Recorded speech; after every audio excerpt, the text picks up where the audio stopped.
এই ভিডিওটো চাওক আৰু দাদাক যে মৃত্যু মুখলৈ ঠেলি দিছে এই ভিডিওটোত প্ৰমাণ হৈ যাব আৰু এফালে চাওক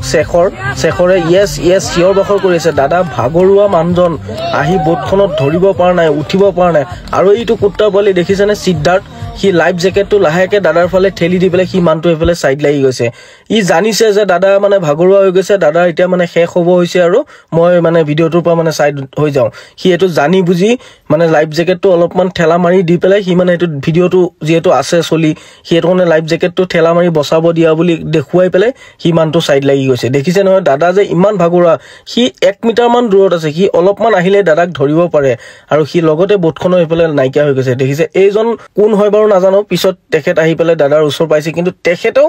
দাদাক আহি পেলাই ধৰা নাই বোটখনত নিজকে বচাইছে আৰু লাইফ জ্যাকেটটো বাও হাতত লৈ পেলাই এফালে সাইড লাগি গৈছে এতিয়া কক যে এই ভিডিওবোৰত কি আৰু প্ৰমাণ লাগে যে মানে অজানিতে হোৱা বুলি যে কৈ আছে যে এটো এটা জাস্ট এক্সিডেন্ট বুলি কেনেকৈ ক'ব এটো প্ৰমাণ কৰক যে এটো ভিডিও এক্সিডেন্ট বুলি